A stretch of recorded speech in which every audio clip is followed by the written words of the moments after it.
Media మిత్రులకు నమస్కారం. ఈరోజు జల్ సౌదాలో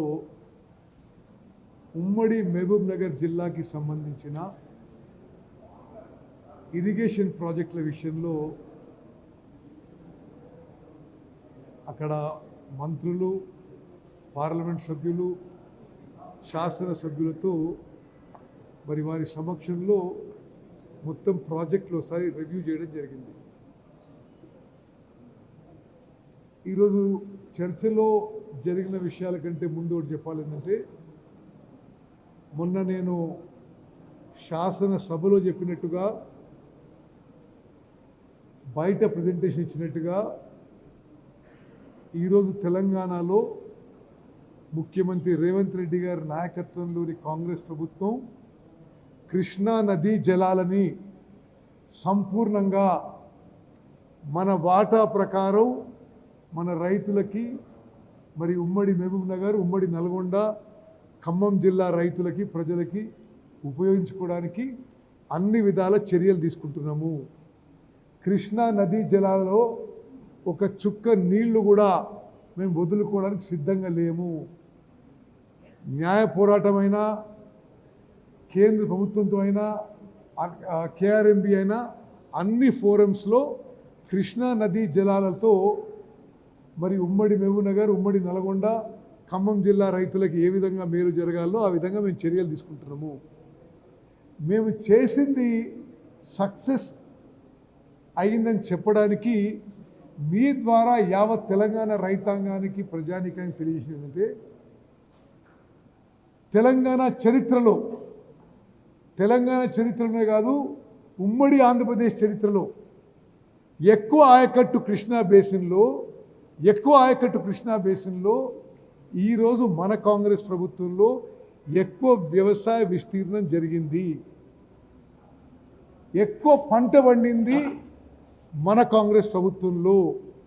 ఎక్కువ కొనుగోలు జరిగింది, వరి కొనుగోలు జరిగింది మన కాంగ్రెస్ ప్రభుత్వంలో.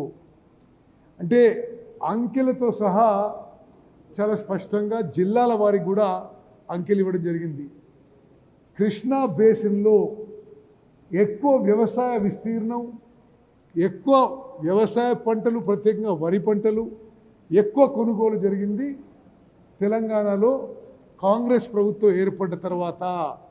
10 ఏళ్ల బీఆర్ఎస్ ప్రభుత్వం కంటే ఎక్కువ, ఉమ్మడి ఆంధ్రప్రదేశ్ కంటే కూడా ఎక్కువ ఇప్పుడు తెలంగాణలో కృష్ణా బేసిన్లో అగ్రికల్చర్ ఏకరేజ్ కానీ, క్రాప్ ప్రొడక్షన్ కానీ, ప్యాడీ ప్రొక్యూర్మెంట్ కానీ జరిగిన మాట మీకు తెలియజేస్తున్నాం. అదేవిధంగా రాష్ట్ర వ్యాప్తంగా చూస్తే, అంటే అప్పుడప్పుడు మీరు చూస్తుంటారు ఎవరో వాళ్ళు అసలు వీళ్ళ టైంలో కృష్ణా నదీ జలాలు ఏందో, గోదావరి నదీ జలాల విషయంలో మాట్లాడుతుంటారు. తెలుసా, తెలియకనా, లేకపోతే బురద జలాలని తెలియదు, కానీ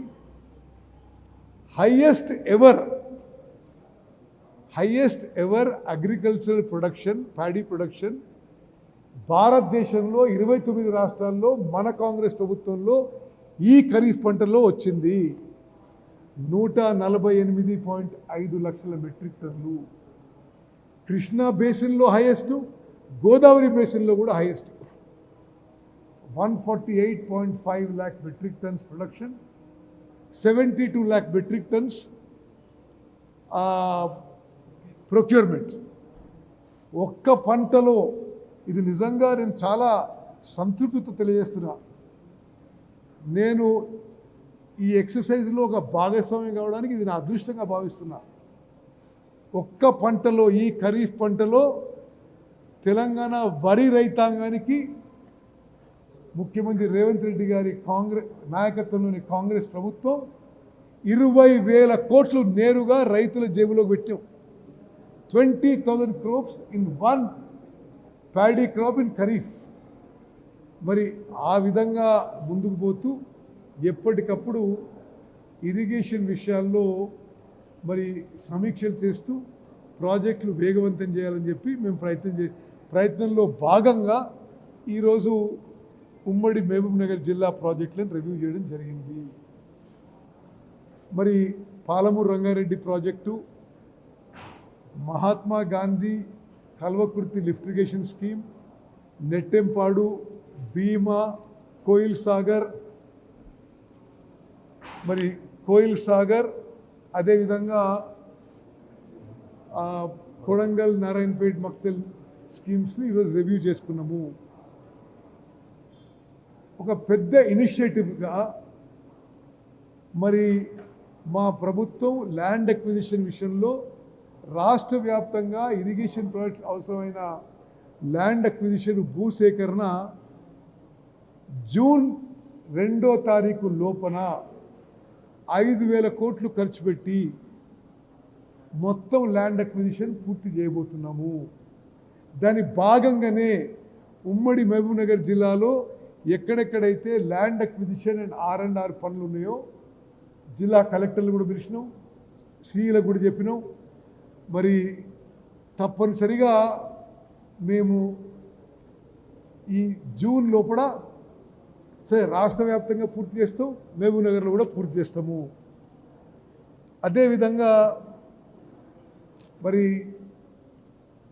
పాలమూరు రంగారెడ్డి ప్రాజెక్టుకి కావలసిన నిధులు ప్రోగ్రెస్ విషయంలో కూడా మరి రివ్యూ చేయడం జరిగింది. ఒక విషయం తెలంగాణ ప్రజానీకానికి తెలియజేయాలి. పదే పదే పదే పదే అబద్ధాలు చెప్తూ జోసెఫ్ గోబెల్స్ కంటే మరి టిఆర్ఎస్ నాయకులు గోబెల్స్ని అధిగమించింది. ఇప్పుడు వాళ్ళేదో పాలమూరు రంగారెడ్డిని 90% ఖర్చు పెట్టినాం, అసలు వీళ్ళు వచ్చినాక పని చేయలేదు అని ఒక తప్పుడు ప్రచారం, అబద్ధాలు పదే పదే తెలియజేస్తున్నారు. మీకు కొన్ని లెక్కలు చెప్పాలి. వాళ్ళు వేసిన ఎస్టిమేట్స్ ప్రకారమే అడ్మినిస్ట్రేటివ్ అప్రూవల్ పాలమూరు రంగారెడ్డి ప్రాజెక్ట్కి 35,200 కోట్లకు ఇచ్చిండ్రు. వాళ్ళు దిగిపోయే నాటికి 27,000 కోట్లు ఖర్చు పెట్టిండ్రు. ఒక్క పంపు ఆన్ చేసి గంటలో ఆఫ్ చేసిండ్రు. ఒక్క ఎకరానికి కూడా ఆయకట్టి నీళ్ళు వెళ్ళే, ఒక్క ఎకరానికి కూడా. ఇప్పుడు వాళ్ళ హయాంలోనే అదే ప్రాజెక్ట్ కాస్టు 55,000 కోట్లకి రివైజ్ ఎస్టిమేట్స్కి ఇచ్చిండ్రు. మరి ఆ 55,000 కోట్ల కూడా డిస్ట్రిబ్యూటరీ కాలువలకి అయ్యే కాస్టు, డిస్ట్రిబ్యూటరీ కాలువలకు అయ్యే ల్యాండ్ అక్విజిషన్ కాస్ట్ తీసుకోలేదు. ఇప్పుడు పాలమూరు రంగారెడ్డి ప్రాజెక్టు పూర్తి కావడానికి వాళ్ళు వేసిన అంచనాల ప్రకారమే ఆ 55,000 crores వాళ్ళు వేసిన revise estimates plus distributary channels ఆయకట్టు కాలువలతో 80,000 కోట్లు కాబోతున్నది. ఎంత ఖర్చైనా సరే పాలమూరు రంగారెడ్డి ప్రాజెక్టు పూర్తి చేస్తాము, 12.5 లక్షల ఎకరాలకి నీళ్ళు ఇస్తామని చెప్పి కాంగ్రెస్ ప్రభుత్వం తరఫున ఉమ్మడి మహబూబ్నగర్ జిల్లా ప్రజలకు తెలియజేస్తున్నాము. అదేవిధంగా ఒకటి గుర్తుపెట్టుకోవాలి, కల్వకుర్తి, నెట్టెంపాడు, భీమా, కోయిల్ సాగర్ వాళ్ళు అధికారంలో వచ్చిన జూన్ 2014 పెండింగ్ ఉండే, వాళ్ళు దిగిపోయిన డిసెంబర్ 2023లో అట్లనే పెండింగ్ వదిలిపెట్టిపోయినరు. ఈరోజు మేము రివ్యూ చేసుకున్నాం. మార్చ్ 2027 లోపు కల్వకుర్తి, నెట్టెంపాడు, భీమా, కోయిల్ సాగర్ ప్రాజెక్టులు పూర్తి చేస్తాము అని చెప్పి స్పష్టంగా ఒక ప్రణాళిక తయారు చేసుకున్నాము. దానికి కావాల్సిన నిధులు, కావాల్సిన ల్యాండ్ అక్విజిషన్, R&R అన్నీ పూర్తి చేస్తాం. అదేవిధంగా మరి కొడంగల్, నారాయణపేట్, మక్తల్ స్కీమ్ కూడా వేగవంతంగా ముందుకు పోతుంది. అది జూరాల నుంచి మ్యాక్సిమం వాటర్ డ్రా చేసి ఆ యొక్క మరి స్కీమ్ కూడా నిర్మాణంలో ఉంది, వేగవంతంగా నిర్మాణంలో ఉంది. మరి మంత్రివర్యులు వాకిటి శ్రీహరి వారి రిక్వెస్ట్ మేరకు భూత్పూర్, నేరడుగమ్ అనే 2 ఊర్లు చాలా లీకేజ్ ప్రాబ్లమ్స్ ద్వారా ఇబ్బంది పడుతుంది జనం. ఆ 2 ఊర్లు కూడా సబ్మర్జెన్స్ కింద తీసుకుంటామని చెప్పి నేను హామీ ఇస్తున్నాను. అది ఒక విషయం. అయితే మెయిన్గా తెలంగాణ ప్రజానీకానికి ఏం తెలియాలంటే 2013లో ఆనాటి కాంగ్రెస్ ప్రభుత్వం జూరాలనే సోర్స్గా జియో తీసింది. అట్లనే కొనసాగితే తెలంగాణకి చాలా అడ్వాంటేజ్ అయింది. ఎందుకంటే జూరాల సోర్సు తెలంగాణలో ఉంది, అది జియోనేమో కంబైన్డ్ ఆంధ్రప్రదేశ్లో ఉండే, అది తీసేసి ప్రాజెక్ట్ కాస్ట్ 4 పెంచి కామన్ ఏరియా శ్రీశైలంకి షిఫ్ట్ చేసిండు. అంటే ఎక్కువ లిఫ్ట్ చేయాలి, ఎక్కువ ఖర్చుతో కూడుకున్న విషయం కూడా మరి తెలంగాణ రాష్ట్రానికి అన్యాయం చేసింది.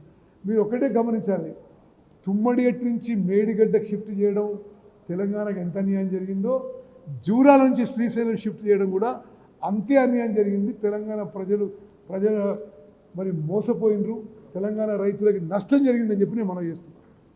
మరి ఈరోజు మేము ఫైనల్గా తీసుకున్న డెసిషన్, ఎంత ఖర్చు అయినా సరే యుద్ధ ప్రాతిపదికన పాలమూరు రంగారెడ్డి, కల్వకుర్తి, నెట్టెంపాడు, భీమా, కోయిల్ సాగర్, కొడంగల్, మక్తల్, నారాయణపేట్ స్కీమ్స్ని పూర్తి చేయాలని చెప్పి ఒక ప్రణాళిక తయారు చేసుకున్నాం. ఈ ప్రాజెక్టులకు సంబంధించి ఎన్ని వేల కోట్లు అంచనా, ఎంత ఇస్తే కంప్లీట్ అవుతాయని అంటారు? మేము ఇప్పుడు ఇమ్మీడియట్గా అయితే ఒక 22,000 కోట్లకి నెక్స్ట్ 2 ఇయర్స్లో ఖర్చు పెట్టాలని చెప్పి ఒక ప్రణాళిక తయారు చేసుకోవడం జరిగింది. సార్, ఆర్ఎన్ఆర్కి సంబంధించి లాస్ట్ టైం రేవంత్ రెడ్డి కూడా దీన్ని డిసెంబర్లో కంప్లీట్ చేసేస్తాం ఆర్ఎన్ఆర్ అంతా కూడా అని ల్యాండ్ అక్విజిషన్కి సంబంధించి అని కూడా చెప్పారు. అంటే ఉదండపూర్కి సంబంధించి చర్చల దృష్టిలో పెట్టుకుని చెప్పారు. అది సంబంధించిన పెండింగ్లో ఉంది. సరే, ఇప్పుడు అది చాలా కాలం నుంచి పెండింగ్ ఉంది. తప్పనిసరిగా Uddandapur land acquisition R and R war ఫుటింగ్లో పూర్తి చేస్తాము. సరే, ఇప్పుడు ఈరోజు మేము అనుకున్న విషయం ఏంటంటే, ఇప్పుడు కోయిల్ సాగర్కి ఎంత అమౌంట్ అవసరం ఉంటే అంత అమౌంట్ 185 కోట్లు విడుదల చేసి పూర్తి చేస్తాము. అంటే ఓవర్ ద నెక్స్ట్ 1 ఇయర్.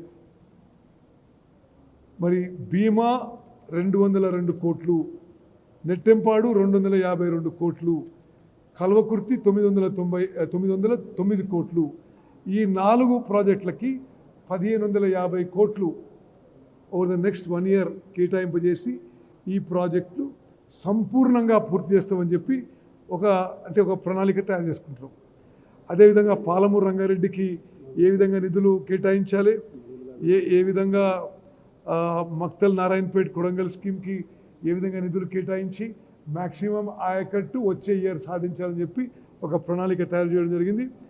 మరి ఉమ్మడి నల్గొండ జిల్లాలో SLBC టన్నలు, అదేవిధంగా డిండి ప్రాజెక్ట్ కూడా వార్ ఫుటింగ్లో టేకప్ చేస్తాం.